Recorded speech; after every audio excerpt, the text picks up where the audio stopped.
ਅਸਲ 'ਚ ਨਾ ਭੁੱਲ 'ਚ ਤੇ ਅਸੀਂ ਆਪ ਆ। ਹਾਲਾਂਕਿ ਇੱਕ ਆਇਤ ਕੁਰਾਨ ਪਾਕ ਦੇ ਵਿੱਚ ਤੁਸੀਂ ਉਹਦਾ ਤਰਜਮਾ ਕਰ ਲਓਗੇ, ਇਨ ਅੱਲਾਹ ਅਲਾ ਕੁੱਲ ਸ਼ੈਇਨ ਕਦੀਰ, ਯਾਨੀ ਕਿ ਅੱਲਾ ਦੀ ਜ਼ਾਤ ਪਾਕ ਹਰ ਚੀਜ਼ ਤੇ ਕਾਦਰ ਆ। ਅੱਛਾ, ਅਸੀਂ ਹਰ ਅੱਗੇ ਪਿੱਛੇ ਭੱਜੇ ਫਿਰੀਦਾ ਵਾ, ਯਾਰ ਕੁਝ ਬਣਦਾ ਨਹੀਂ, ਮੁਖਲਸ ਹੋ ਕੇ ਕਦੀ ਮੰਗੇ ਨਹੀਂ ਰੱਬ ਕੋਲ, ਹਾਲਾਂਕਿ ਉਹਦੇ ਤੇ ਖਜ਼ਾਨੇ ਬੜੇ ਆ। ਇਸ ਤਰ੍ਹਾਂ ਮੈਂ ਤੁਹਾਨੂੰ ਇੱਕ ਗੱਲ ਸੁਣਾਉਣਾ ਵਾ ਕਿ ਕੋਈ ਬਾਦਸ਼ਾਹ ਸੀਗਾ ਤੇ ਉਹ ਨਾ ਆਪਣੀ ਸਲਤਨਤ ਦੇ ਵਿੱਚ ਯਾਨੀ ਕਿ ਦੌਰੇ ਵਾਸਤੇ ਗਿਆ ਨਾ, ਤੇ ਉਹ ਬਾਬਾ ਜੀ ਜਿਸ ਟਾਈਮ ਗਿਆ ਤੇ ਉਹ ਫਿਰੀ ਤੁਰੀ ਜਾ ਰਿਹਾ ਵਾ, ਤੇ ਉਹ ਵੇਖਦਾ ਕੀ ਆ, ਬਾਦਸ਼ਾਹ ਦੀ ਆਦਤ ਹੁੰਦੀ ਉਹਨੇ ਵਜ਼ੀਰ ਨੂੰ ਪੁੱਛਣਾ ਆਇਆ ਕੀ ਹਰ ਚੀਜ਼। ਇੱਕ ਸਮੁੰਦਰ ਦੇ ਕਿਨਾਰੇ ਤੇ ਗਿਆ ਨਾ ਜੀ ਬਾਬਾ ਜੀ, ਉੱਥੇ ਇੱਕ ਮਲੰਗ ਬੈਠਾ ਵਾ ਜਿਹੜਾ ਅੱਖਾਂ ਤੋਂ ਨਬੀਨਾ ਵਾ ਜੀ।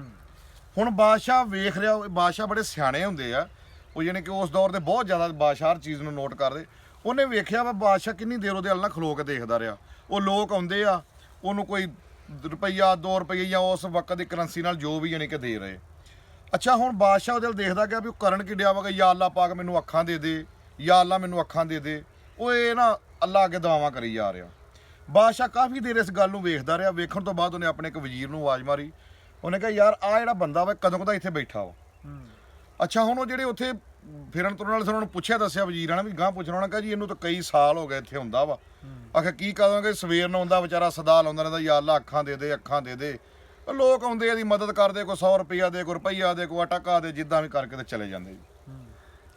ਉਹ ਬਾਦਸ਼ਾਹ ਨੇ ਉਹਦੇ ਲਾਗੇ ਖਲੋ ਕੇ ਗੱਲ ਕਹੀ। ਉਹਨੇ ਕਿਹਾ ਅਗਰ ਤੇ ਇਹਨੂੰ ਕੱਲ ਇਸ ਟਾਈਮ ਤੱਕ 24 ਘੰਟੇ ਦਾ ਟਾਈਮ ਆ, ਅਗਰ ਇਹਨੂੰ ਅੱਖਾਂ ਮਿਲ ਗਈਆਂ ਤੇ ਠੀਕ ਆ, ਵਰਨਾ ਇਹਨੂੰ ਦਰਬਾਰ 'ਚ ਪੇਸ਼ ਕਰ ਦਿੱਤਾ ਜਾਵੇ ਤੇ ਸਿਰ ਕਲਮ ਕਰ ਦਿੱਤਾ ਜਾਵੇ। ਉਹ ਹੁਣ ਉਹਦੇ ਵੀ ਕੰਨ 'ਚ ਪੈ ਗਈ। ਲੋਕ ਵੀ ਜਿਹੜੇ ਨਾਲ ਦੇ ਸੁਣਨ ਲੱਗ ਪਿਆ, ਕੋਈ ਆਪਣੀ ਬੋਲੀ 'ਚ ਕਹਿਣ ਲੱਗ ਪਿਆ ਬਾਦਸ਼ਾਹ ਬੜਾ ਜ਼ਾਲਮ ਆ, ਕੋਈ ਕੁਛ ਕਹਿਣ ਲੱਗ ਪਿਆ ਜੀ, ਕੋਈ ਕੁਛ ਕਹਿਣ ਲੱਗ ਪਿਆ। ਕਿੱਸਾ ਮੁਖਤਸਰ ਜੀ, ਉਹ ਟਾਈਮ ਗੁਜ਼ਰ ਗਿਆ ਨਾ ਜੀ।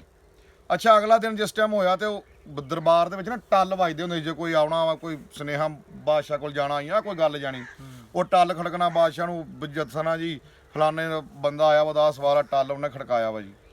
ਉਹ ਜੀ ਦਿਨ ਚੜਿਆ ਵਾ ਤੇ ਹਲੇ ਪਹਿਲਾ ਟਾਈਮ ਹੋਇਆ, ਬਾਦਸ਼ਾਹ ਦਰਬਾਰ ਦੇ ਬੈਠਾ, ਟੱਲ ਖੜਕ ਗਿਆ ਜੀ। ਉਹਨੇ ਕਿਹਾ ਜੀ ਟੱਲ ਵੇਖੋ ਕੌਣ ਖੜਿਆ, ਕਿਹੜਾ ਸਵਾਲੀ ਹੋਇਆ।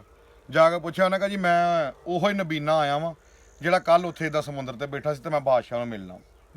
ਉਹ ਬਾਦਸ਼ਾਹ ਨੂੰ ਦੱਸ ਦਿੱਤਾ ਗਿਆ ਵੀ ਬਾਦਸ਼ਾਹ ਸਲਾਮਤ, ਉਹ ਜਿਹੜਾ ਕੱਲ ਬੰਦਾ ਉੱਥੇ ਬੈਠਾ ਸੀ ਨਾ ਉਹ ਆਇਆ ਵਾ, ਤੇ ਉਹ ਤੇ ਨਬੀਨਾ ਜਿਹੜਾ ਸੀਗਾ ਉਹ ਤੁਹਾਨੂੰ ਮਿਲਣ ਆਇਆ ਵਾ। ਉਹਨੇ ਕਿਹਾ ਜੀ ਬੁਲਾਓ ਉਹਨੂੰ ਦਰਬਾਰ 'ਚ।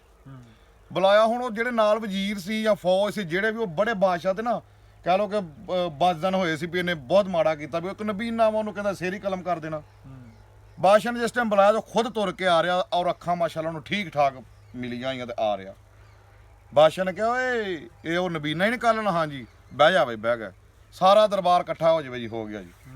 ਉਹਨੇ ਕਿਹਾ ਜੀ ਕੱਲ ਕਿੰਨੇ ਵਜੇ ਅਸੀਂ ਗਿਆ ਸੀ ਜੀ? ਇੰਨੇ ਵਜੇ। ਉਹਨੇ ਕਿਹਾ ਤੈਨੂੰ ਕੀ ਟਾਈਮ ਦਿੱਤਾ? ਉਹਨੇ ਕਿਹਾ ਜੀ 24 ਘੰਟੇ ਦਾ ਇਹਨੂੰ ਟਾਈਮ ਦਿੱਤਾ ਸੀ। 24 ਘੰਟੇ ਬਾਅਦ ਅੱਖਾਂ ਨਾ ਮਿਲੀਆਂ ਤੇ ਇਹਨੂੰ ਇਹਦਾ ਸਿਰ ਹੀ ਕਲਮ ਕਰ ਦੇਣਾ। ਉਹਨੇ ਕਿਹਾ ਹਾਂ ਬਈ ਪੁੱਤਰ ਹੁਣ ਤਾਂ ਉੱਠ ਤੂੰ। ਉੱਠਿਆ। ਉਹਨੇ ਕਿਹਾ ਹਾਂਜੀ।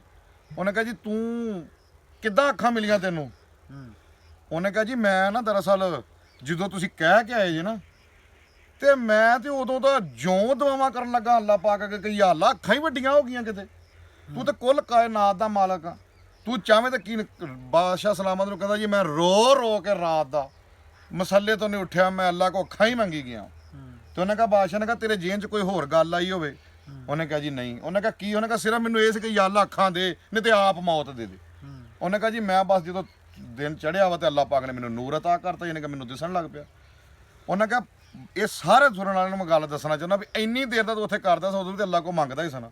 ਉਹਨੇ ਕਿਹਾ ਜੀ ਮੰਗਦਾ ਸਾਂ ਵੀ ਅੱਲਾ ਸੋਹਣਾ ਜੇ ਦੇ ਦੂ, ਨਹੀਂ ਤੇ ਫਿਰ ਲੋਕ ਪੈਸੇ ਦਿੰਦੇ ਸੀ, ਮੇਰਾ ਸਰਕਟ ਚੱਲੀ ਜਾਣ ਡਿਆ ਸੀ। ਮੈਂ ਲੇਕਿਨ ਮੈਂ ਮੁਖਲਸ ਹੋ ਕੇ ਰੋ ਕੇ ਹੋਣ ਹੀ ਮੰਗੀਆਂ ਕਿ ਜੇ ਹੁਣ ਨਾ ਮਿਲੀਆਂ ਤੇ ਮੇਰੀ ਮੌਤ ਆ। ਕੀ ਬਾਤ ਹੈ। ਯਾਨੀ ਕਿ ਗੱਲ ਕਰਨ ਦਾ ਮਕਸਦ ਇਹ ਆ ਕਿ ਤਕਵਾ ਜਿਹੜਾ ਵਾ ਨਾ, ਯਾਨੀ ਕਿ ਐਡਾ ਹੋਣਾ ਚਾਹੀਦਾ ਕਿ ਚੀਜ਼ ਮੈਨੂੰ ਰੱਬ ਨੇ ਦੇ ਦੇਣੀ ਤੇ ਅੱਲਾ ਦੀ ਜ਼ਾਤ ਕੋ ਤੇ ਕੋਈ ਵੀ ਬਾਬਾ ਜੀ ਕਹਿ ਲੋ ਕਿ ਕੋਈ ਕਮੀ ਨਹੀਂ ਜੀ ਬਾਬਾ ਜੀ ਹੈ। ਇਹ ਆ ਤੁਸੀਂ ਅਕਸਰ ਵੇਖੇ ਜਿਹੜੇ ਸਖੀ ਲੋਕ ਆ ਉਹ ਵਕਤੀ ਤੋਂ ਤੁਹਾਨੂੰ ਲੱਗਣਗੇ ਜਿੱਦਾਂ ਮੁੱਕ ਗਏ, ਲੇਕਿਨ ਉਹਨਾਂ ਨੂੰ ਅੱਲਾ ਪਾਕ ਦੇ ਤਕਵਾ ਹੁੰਦਾ ਕਿ ਆਹ ਵੰਡ ਦਿਓ, ਮਾਲਕ ਨੇ ਫਿਰ ਅਤਾ ਕਰ ਦੇਣਾ।